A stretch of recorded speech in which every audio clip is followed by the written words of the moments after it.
My brother lost his wife and infant daughter on a cold October morning. I was asleep at the time. You know how some moments stick with you? I will always remember that cold rush of reactions upon rolling out of bed and reading that first awful text message. Confusion, anger, disbelief. Rushed to the hospital this morning. Lots of bleeding. Angela and Julie passed an hour ago. The confusion came first. Angie was not due to give birth for weeks. I didn't even know they picked out a name yet. The anger came from the possibility that this could be a prank. But who would joke about such a thing? The disbelief came from the tiny picture that populated my screen, the only one I would ever see of my niece.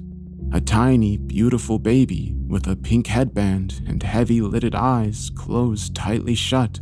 I was able to spend some time with her, he said. She fought for a while after her mom went, but I think Angela wanted her back. My entire body went numb. My girls are gone, man. I rolled back over to check my own newly pregnant wife. She muttered something small in her sleep. Selfishly, I checked her breathing because I just couldn't help myself. I wish she could take me too. That was the text that jolted me. I guess you could say it inspired something for me to do, something that made me feel a little less than useless. I had to get to him. I had to help him. I jumped out of bed, I shucked on some jeans, I found a shirt on the floor, ran outside without so much as brushing my teeth, who could think of dental hygiene at a time like this, and hopped into my car. I sped through every red light, I turned left when I should have gone straight. The journey took me about 20 minutes when it should have been 5, and I didn't even have the capacity to be upset by time because I just kept repeating over and over again in my head like some sick, demented mantra. How?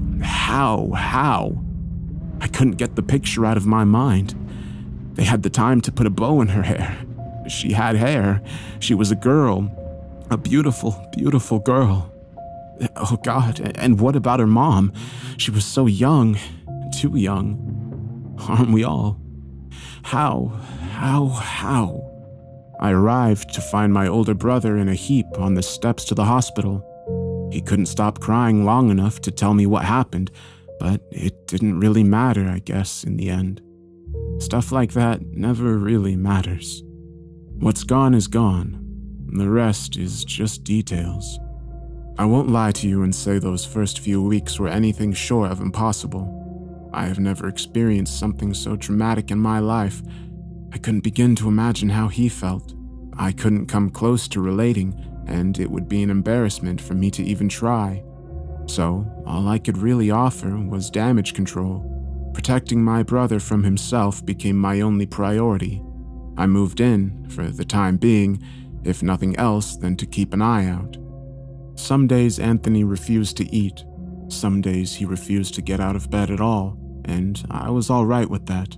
As weird as it sounds, I couldn't form a definition of normal in this type of situation. Nobody could. Anything that he wanted to do was fine by me, and that included sitting in bed all day and barely taking care of yourself. The only thing that I insisted on was that he attend therapy. There is no pill or medicine to wipe away that kind of grief. The only thing that can help is time and talking. And if he wasn't going to talk to me, he needed to talk to someone. Thankfully, we agreed on that much. He met with a shrink every other day through video chat. I wouldn't say the turnaround was immediate. It was about a month before Aunt had any interest in the world at all. I thought the pills helped. 1 month in, he flicked on the TV in his bedroom and started watching the news. 2 months in, he started helping with day-to-day chores. Then, one morning, somewhere around the 3-month mark, I actually saw him smile about something. A joke, he claimed. Something that he saw on the internet. That was a good day. I have a project, he said to me over coffee one morning soon after. The therapist wants me to have a project, and I've got one. I didn't ask what it was, and he didn't tell me. That was fine. I learned not to try and pull details from conversations. The therapist insisted it would be better to avoid prying, could erase all of our progress, as she so eloquently put it. So sometimes it's just best to let sleeping dogs lie. Following her advice, I smiled like a stupid dickhead, like the news didn't affect me, like the news didn't concern me, like it was just another day in paradise. That's great, man. Happy to hear it. Maybe I should have done more. Nah, forget that. I absolutely should have done more. I know that now, but Anthony was excited for once. Excited was a revelation those days. He took my response with a thumbs up and headed out into the garage. His black Tesla zipped out of the driveway and peeled down the road into town, and then he was gone. I thought about following him, but I wasn't able to escape the guilt of the idea. There was a trust element between the two of us. He trusted me to be there for him. I trusted him to not do anything stupid. I texted my wife for validation, and she agreed, so I waited and waited. Anthony came home about 2 hours later with a truck full of wood. I ran outside to greet him, desperately trying not to look eager. He sort of tried to shrug me off. That was not abnormal. Building something? I asked. Yep, he answered over his shoulder. What are you building? Something she would have liked. I wanted to ask more. I should have asked more, but I couldn't force myself to question his confidence. I kept thinking about what the shrink said. I kept thinking that one wrong comment could send us back into hibernation for another 3 months. I didn't have another 3 months. I didn't have the heart to tell him we needed to move on, to rebuild, grow stronger, whatever stupid little cliches keep you warmest at night. We needed to reach that point. And if building some weird shit in the backyard got us there, so be it. Good luck. I went back inside and heard a hammer connecting with nails soon after. The sound reverberated throughout the day. I kind of forgot about it after a while. It became background noise. I had work and my wife's doctor's appointments, telemedicine for the loss, and quite a few other things to occupy my mind. The hammering still kept up in the background throughout the day and into the evening. Power tools joined sometime thereafter. I finally made it out into the backyard sometime around 9 o'clock. That was when I first saw the staircase.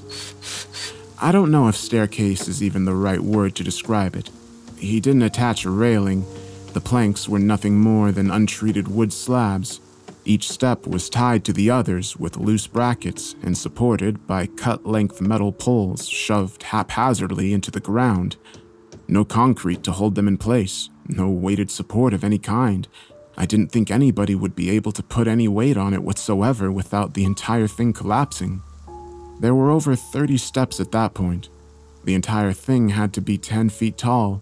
It wrapped back in on itself like a spiral so as to not enter his neighbor's yard.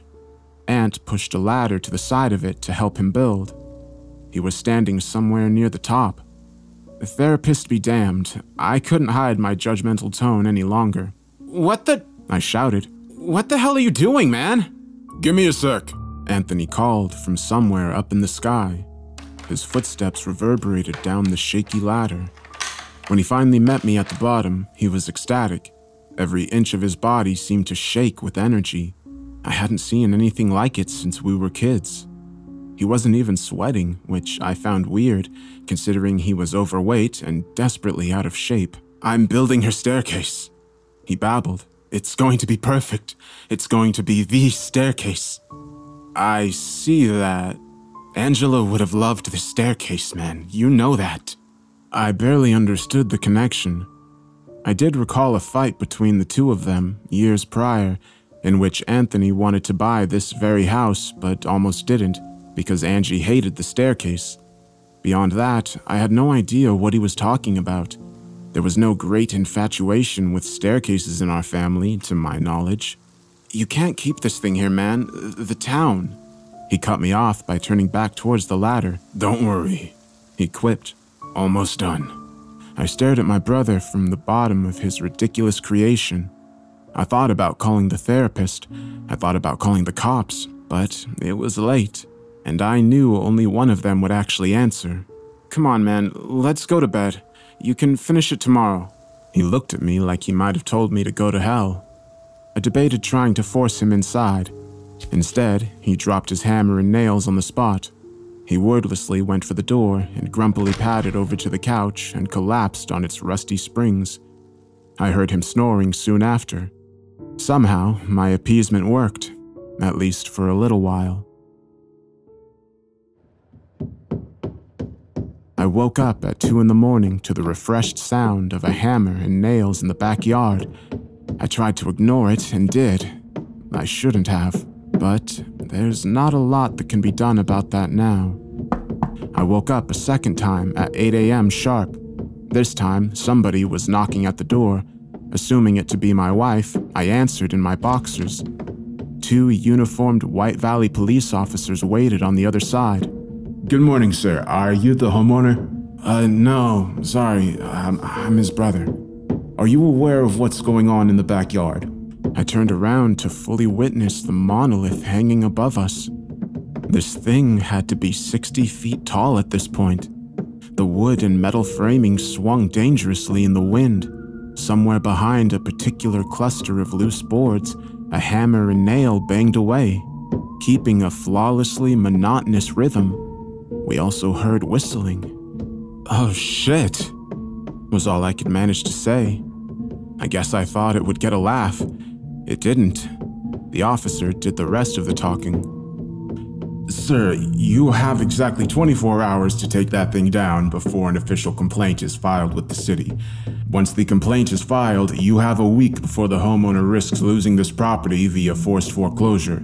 Do you understand, and are you capable of relaying this message to your brother? He handed me an official-looking piece of paper. I nodded and took it. You have to understand, my brother is grieving. The officer looked back up at the staircase. We'll be back tomorrow. And with that, they were off. I darted into the backyard and screamed for Anthony to get down from his death trap and talk to me. The hammering stopped. His footsteps shuffled down the steps.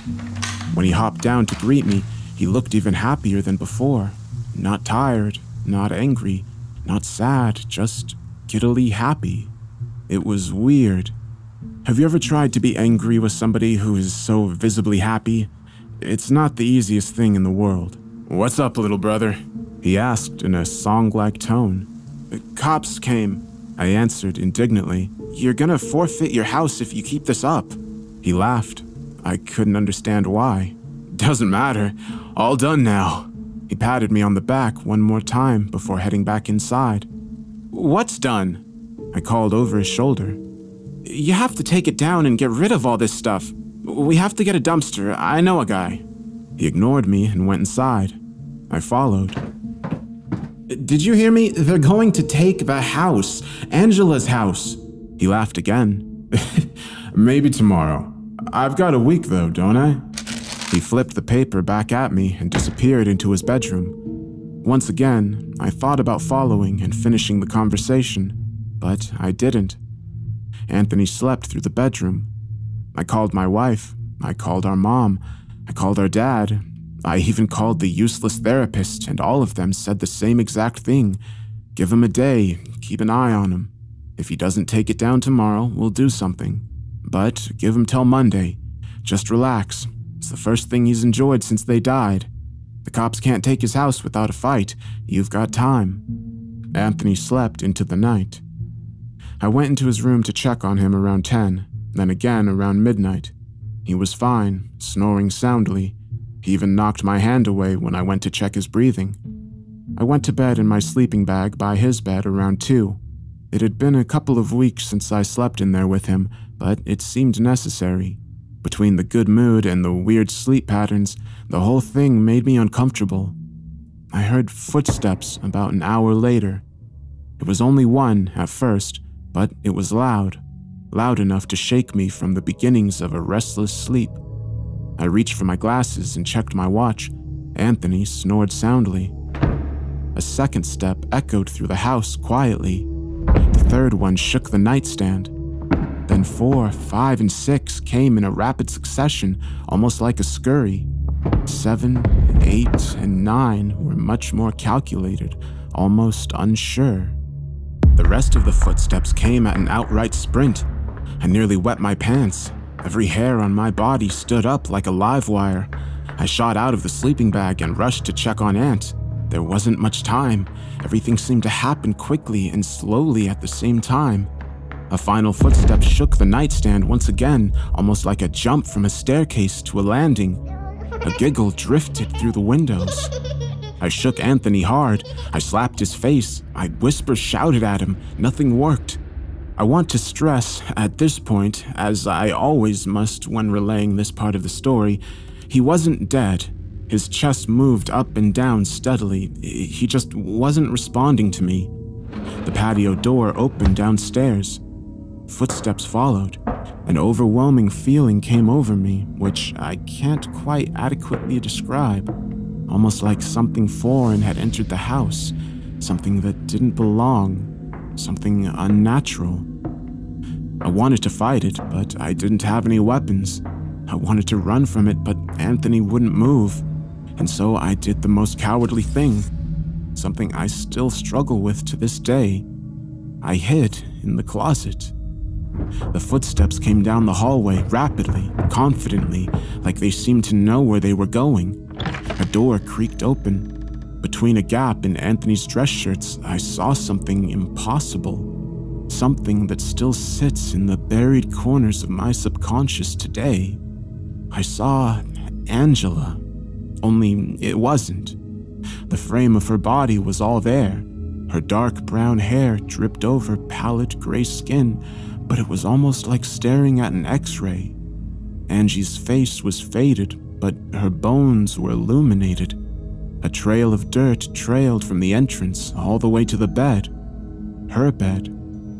A shape waited at the open door, a brown teddy bear by its side.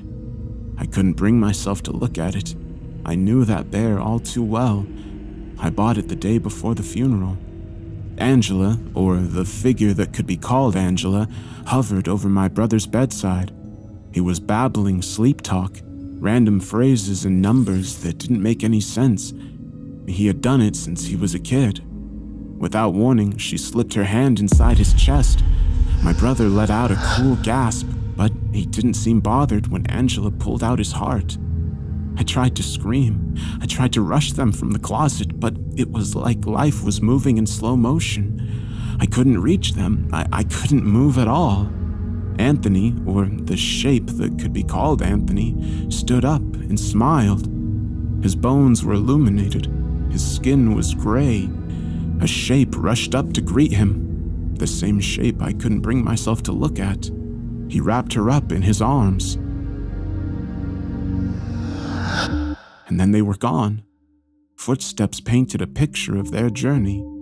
Down the hall, through the door, up the steps, without so much as a goodbye. I chased after them. I ran outside, fully expecting to ascend the steps myself, fully prepared to fight. But they were gone. The entire structure was gone. And so was my brother.